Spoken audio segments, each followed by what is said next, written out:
And good evening, good afternoon, good morning, wherever you are in the world. Business owners, entrepreneurs, thought leaders, corporations, welcome to the Black Business Network. My name is David Jones, CEO of the Hello LLC, which stands for Helping Enterprises Leverage Leading Edge Optimizations. And a prime example of this would be that I have the opportunity to be here in Mexico, joining you guys as a digital nomad. And yes, not only can you join this live broadcast that is on all the other channels, but you also can go and pivot into the 3D metaverse world where you guys can go and watch this live broadcast in metaverse from your phone, from your laptop, from your VR headsets in the Hello Plaza. Just go to thehellowllc.io and you will, boom, drop right into our penthouse headquarters where you will be able to see this live broadcast, and it will make regular YouTube and TV and all this stuff cute and adorable, I can promise you. And so I want to be able to help you guys understand that I am your business moderator for this evening, right, on the Black Business Network. The Black Business Network is a 24/7 business network showcasing Black businesses, Black owners, and entrepreneurs and thought leaders worldwide, okay? We have speakers from London, from Singapore, from Japan, from North Carolina, from Africa, right? To New York, to Chicago, to Los Angeles, all across the United States. And the Black Business Network is a global community sharing its businesses, knowledge to empower, to empower, to inspire, to educate, to businesses about businesses. And I'm here to tell you guys all right now, we have an amazing guest that's coming up right now, Mr. Kendrick Avant. He's the creator, he's the owner of Mindset Over Bull Beep. Amazing, inspiring. He's from Houston, Texas, my hometown. This is where we met off of Clubhouse, which we are live on Clubhouse right now as well, that you all can come and join us in the Hello LLC room. And not only that, he talks about his gratitude journal. He teaches people to be better when they can't be better. And let me just tell you, his motivation, his inspiration that he shares, and really, you know, throughout all the struggles and things that he goes on, that he has to deal with on a daily basis, it gives you no reason, right, to keep going, because, you know, what he does is absolutely amazing. So without further ado, Kendrick Avant, brother, it is so good to have you on the Black Business Network, brother. How are you doing today? Talk to us. Yo, but 1,000 thank you for the introduction, and happy International Podcast Day to a king. Yes, sir, that indeed. Hey, genius is coming, and I'll see you on the other side. All right. So, Kendrick, brother, talk to us, man. How are you doing today? What is the whole, you know, how's Houston today? How hot is it there today? It is in the mid-90s today, but I am rocking and rolling because I don't have to worry about going outside, and that's the power of that gratitude. As long as you know why you're grateful, you won't be thinking about things like, I wish I could go outside and be in the heat. I'm cool right here on the inside. Awesome, awesome. So, brother, talk to us about your business. Talk to us about your brand. What started this all? You know, you could be doing anything else, but you're out here inspiring so many people, man. Talk to us about, you know, Mindset Over the BS. So the Mindset Over BS started with, in 2016, I was diagnosed with multiple sclerosis. Within 3 years, I went from my son's football coach. I was teacher of the year. I was the hottest realtor in my office, and within 3 years, I am all the way wheelchair bound. There's no more walking. I can't drive anymore. I'm trying to crawl to the bathroom, and that put me in a seriously bad spot. I had to find a way to get myself out.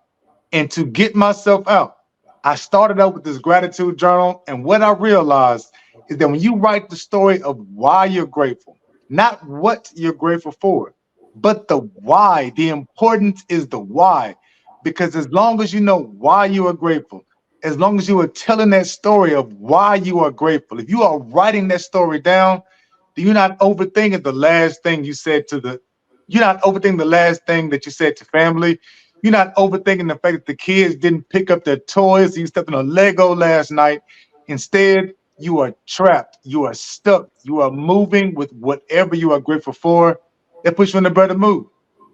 I love it. I love it. So, what was your original career? I know I didn't know all of that, man. What was your My original? original career was a teacher. I taught for 20 years. I taught elementary and I taught middle school for 20 years. I was nominated for Teacher of the Year 3 times and I won it once. Wow. Yeah. That is crazy, brother. What do you see in today's society with these kids right now?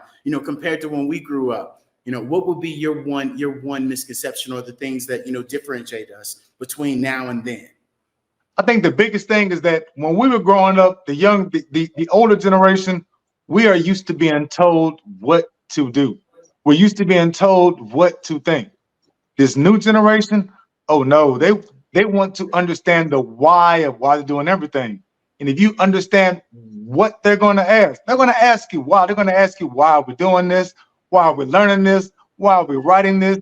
If you know the why and you explain that why to these kids of even 2023, you get a much better response from them. And so why that career? Why'd you pick teaching out of all things, brother? I picked teaching out of all things because I actually come from a family of teachers. My mother is an elementary school teacher. My father is a college professor. So as soon as I left college, I knew that the career I would go into was education. I did education for about 20 years. I left education. This will be the story for you. My last assignment I gave to my kids, I told my kids to look up what they wanted to be when they grow up, how much money they would make, how much time they would spend in school to get it. A normal assignment. I do it every single year. But this particular year in 2016, one of my students said, I want to be a realtor because 80% of millionaires come from real estate and insurance. And I'm thinking to myself, just talking, I can do that. I can make $1 million. And the whole class erupted. Well, why don't you do that then, Mr. Avant? That was the last assignment I gave my students. I ended up retiring 2 weeks later to become a realtor.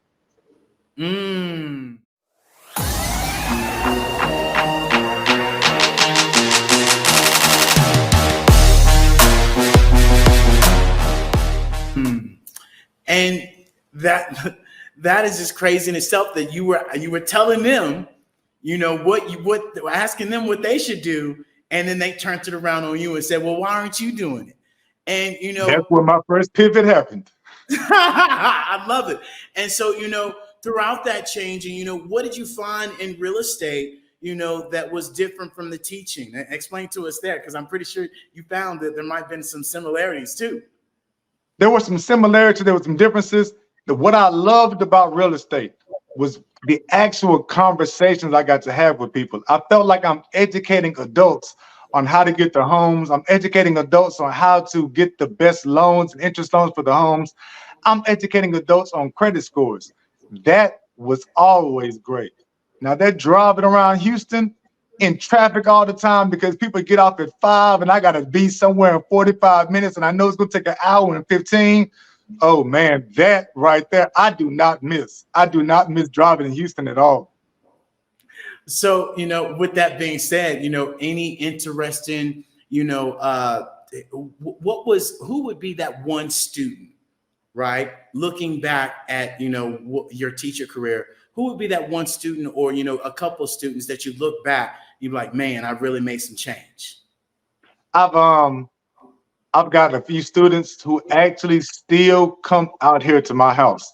So once I retired in 2016, I left Houston. I moved to a smaller city called Conroe on the outskirts of Houston. I have a handful of kids, maybe five or six kids that actually come out.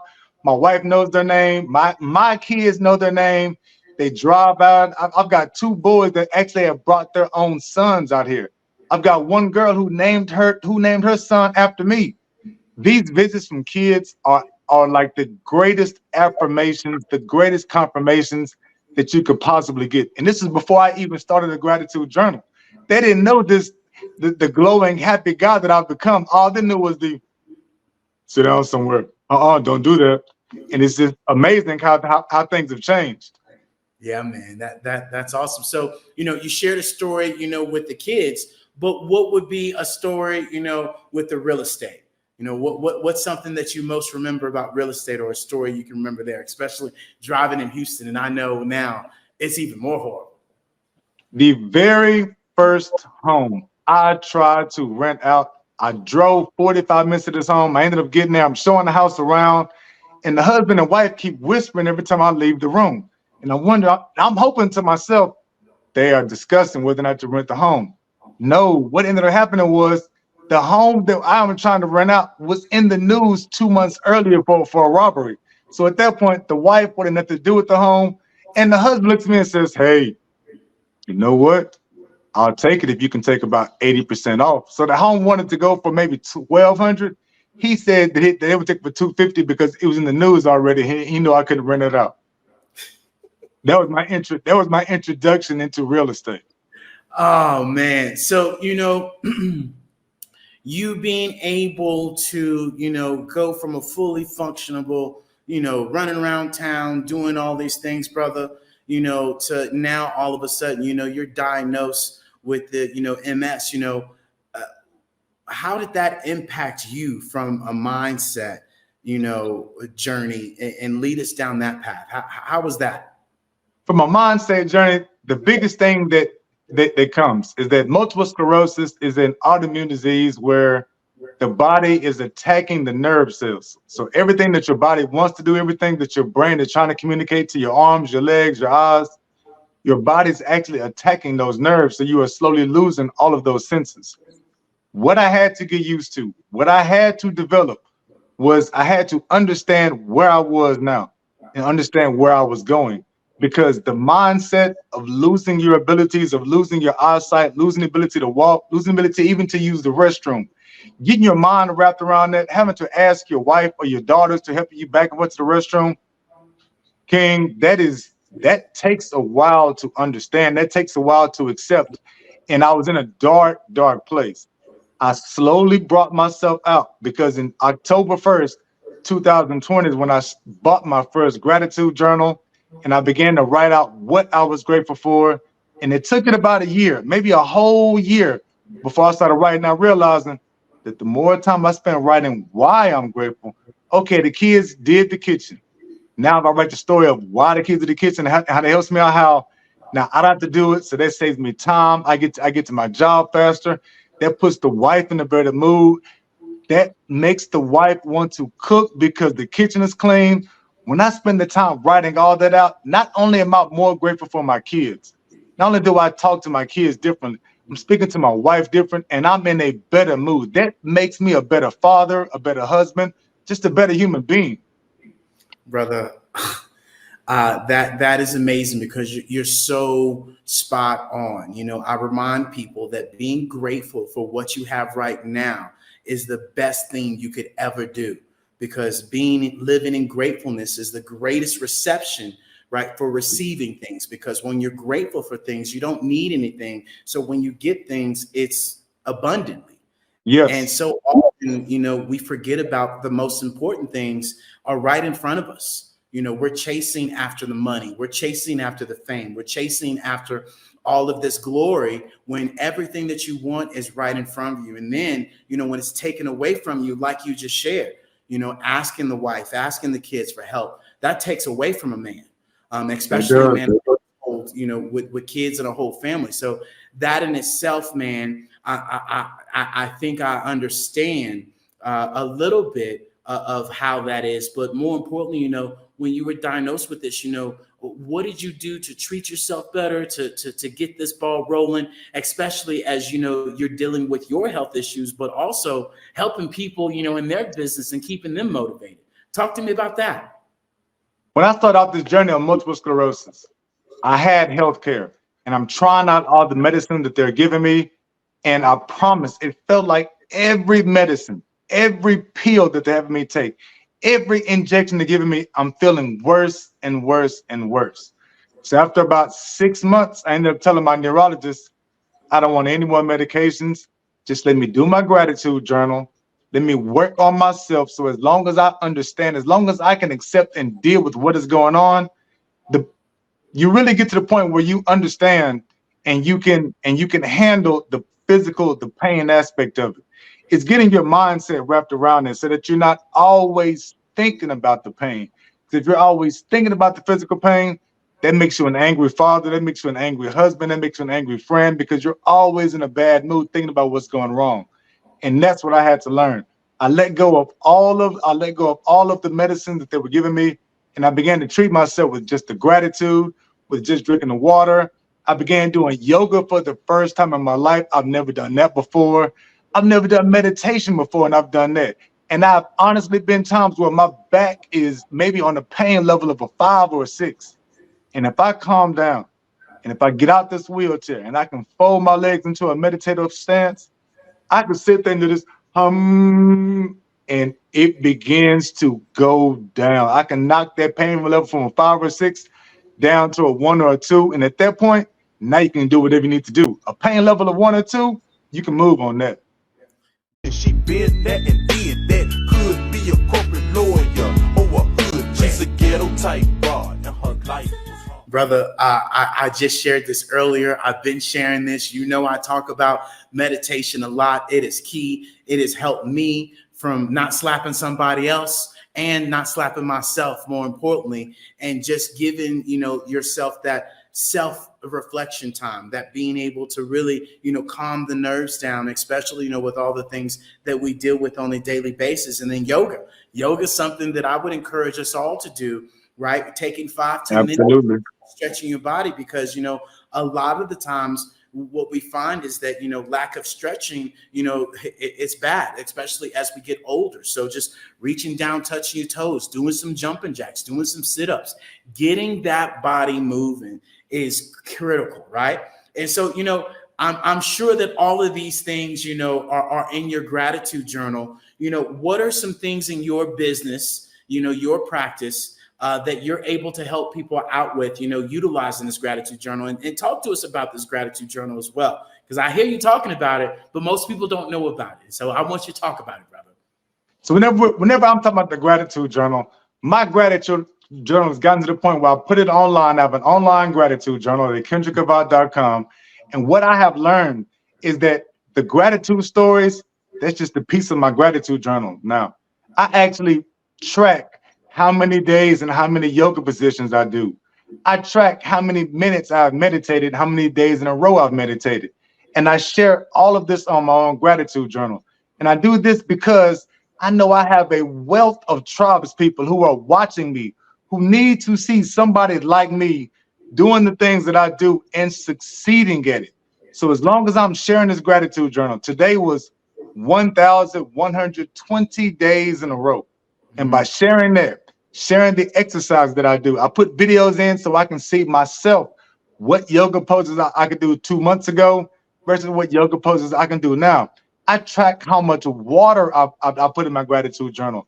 I track how many hours of sleep that I have. So even whenever I read my gratitude journal, as I'm going back and reading it again, I can see, oh man, last Friday I got 6 hours of sleep. Tuesday I got 5 hours of sleep. What was I doing well on those days? And I'm looking at my gratitude journal. Oh, I drank all my water. I did my yoga.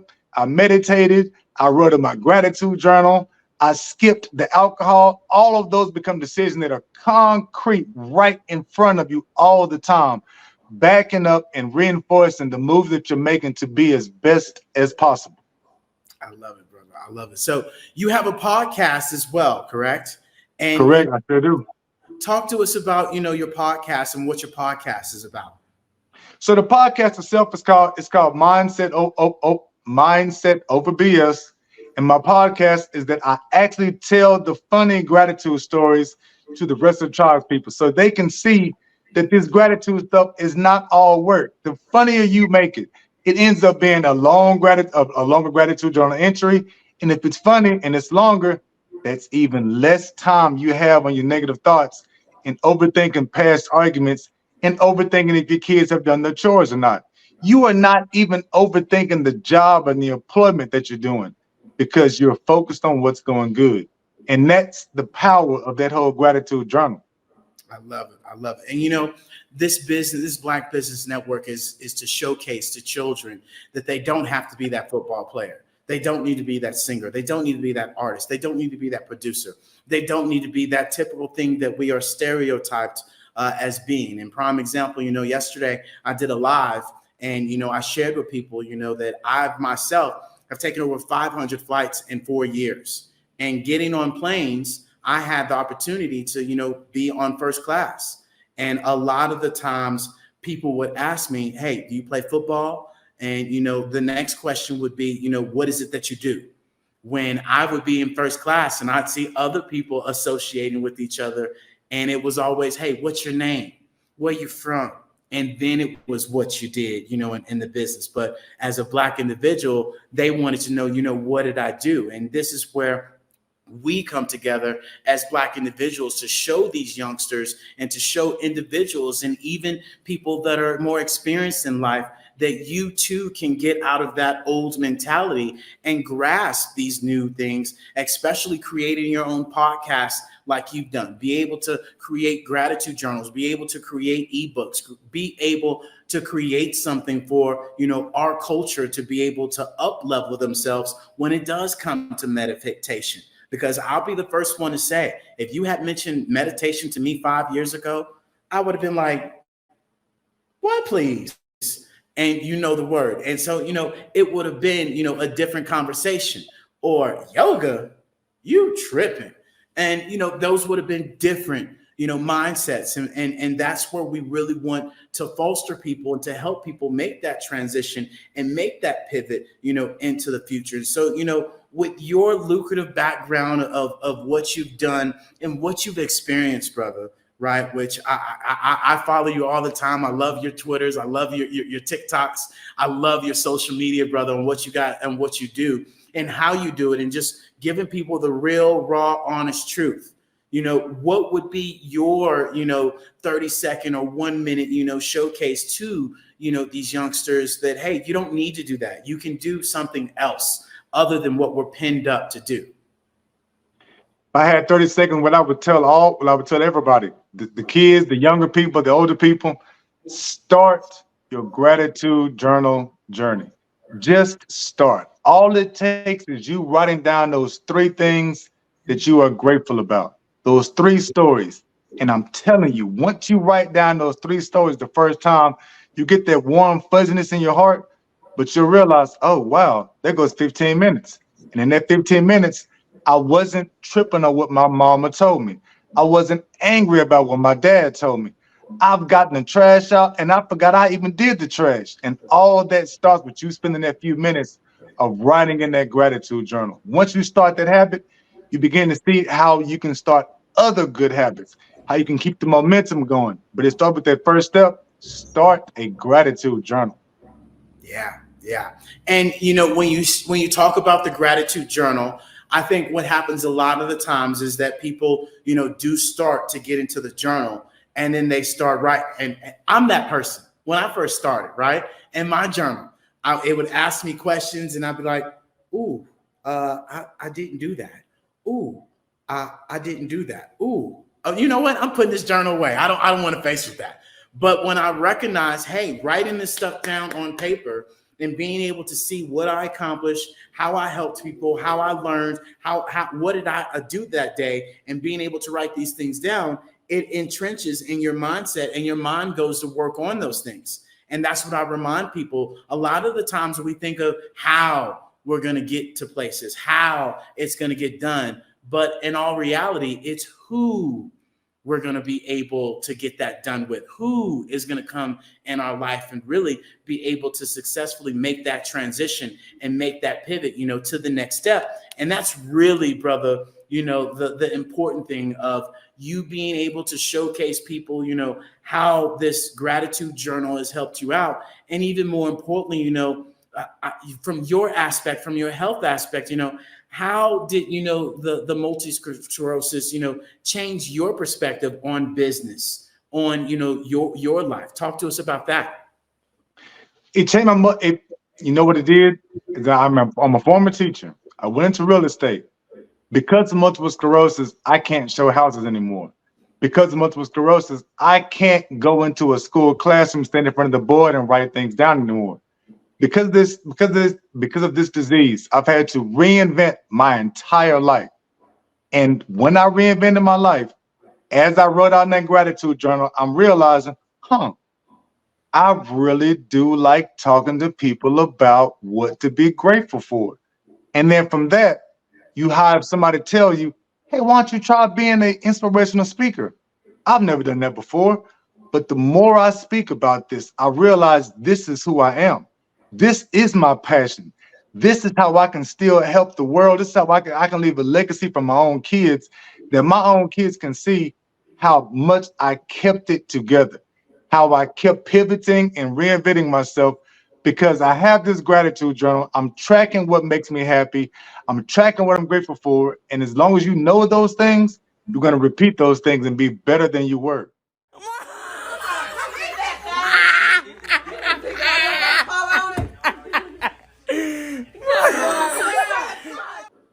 Brother, you're spot on.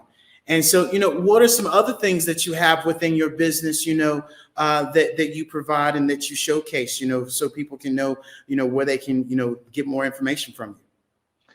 So when they go to KendrickAvant.com, one of the big things that I talk about besides the gratitude journal is doing things like a love language test. On my website, you can do your own love language test where you can give to yourself, give to your loved ones, give to your kids. Because what I learned is that when you spend a little bit of time and you know what your kids' love language is, what your spouse love language is, that changes the way you communicate. And that absolutely improves the relationships around you, whether it's your caretakers or it's your spouse or it's your kids or even your parents. That makes you so much of a better communicator. And that's what empowered me to do what I do now. Brother, you keep dropping these dimes, brother. I'm going to come back to Houston, Texas, take you out to eat. You are so spot on. So often in, the Black community, we miss that whole entire love, section and different types of love. And taking that test in your website, I encourage everybody to go and take that test, because that test will allow you to figure out, oh, I do like affirmations. Oh, I do like to be touched. Oh, I do like this. And it really helps you, and it helps your partner and your children as well. It helps the whole entire household. Thanksgiving is coming up. Halloween is coming up. Next family reunion is coming up. Pull up, Kendrick's, five love language. Go take the test and, read it out loud, because you will be able to see, oh, this is me. And guess what? It changes. Your love language can change as you change, and you all should be changing. Change is good, right? A shift is good in your mindset and who you are. I am so glad I'm not that 300-pound, high cholesterol, high blood pressure, negative thinking, right? Thinking that, my job was going to take care of me and they could care less about me. And so I'm so glad I made the pivot. I made the transition, getting in a journal, writing down my goals, writing down my plan, because a man with no plan has no future. And so that's the bigger thing. And so, brother, with that being said, what are some things that you would like to, tell people about, your business, your brand? What are some other things that you're looking forward to? I know you utilizing some of this AI and technology. What's your thought process on that as we move forward with technology? One of the beautiful things about technology is before I became wheelchair, before I got into this wheelchair, I'm one of the people who always thought there's too much social media. Kids are on phones too much. Kids are texting too much. And when I got into the wheelchair, I've learned to appreciate technology on a whole nother level. On a whole nother level, I appreciate technology. I can't imagine going through an illness like this and you not having Facebook or Instagram to play on as you're sitting there all night up on the bathroom, or all night with your legs shaking. You have something else to do to keep your mind off of that. I had no idea about that. Now I've learned to appreciate the technology that is around me. And I'm pushing and pumping this to the rest of my tribe's people. So whenever I speak to them about the gratitude journal, and I'm conducting them to go to my website, one of the other things that I push on them, besides the love language, is understanding that you have got to start your own business. We've talked about this a little bit. And the beauty of starting your own business, when you have an illness, or when you are wheelchair bound, if you are disabled, is that it gives you something else to do that you are passionate about. It's another way to take your mind off of whatever bad things you're going through. If you are working on your business, you have less time thinking about what all you don't have, or how much you wish somebody would come see you, or how you want to go outside. No, you're busy working on your business. You're busy developing your own goals. You're busy improving and developing what you're trying to do. And all that started with just starting up a business. My business, I got into this public speaking. I got into coaching people after I got into public speaking. First, I would talk to a crowd of people, and somebody would always put me to the side. Hey, Kendrick, well, do you do coaching one-on-one? I not really, but I can learn. I can start with you. I mean, if you really want me to. And from there, the coaching begins. It just starts with the phone conversations, the talks, the text messages, being available to people who have these questions. And that's how I got into coaching. Man, when people ask you, for advice, and people, are, getting your coaching, what is one of the things that you hear yourself repeatedly say that, you could be doing better of? Understanding that this will take time. You started the gratitude journal. It is not going to make you a perfect person within a week. It's not going to make you a perfect person within a year. But if you are writing that gratitude journal, if you are doing that work, if you're doing these love languages, if you're understanding your brain hemisphere, there's something else I talk to my clients about, is understanding, their brain hemisphere? Are they left or they right? When you understand little bitty things like this about yourself, then you can apply it to those around you. You become a much better communicator. You become a much better leader of those around you. Brother, communication is key. And I talked about this yesterday, right, in my live as well. I talk about love. I talk about integrity. I talk about, kindness. And those are my big three. And something that, I want to add on to that is commitment, right? There's communication, but you got to commit to communication. There's kindness, but you got to commit to being kind, right? There's integrity, but you got to commit to being integrity, right? And a lot of the times we talk about these things, but we don't walk these things.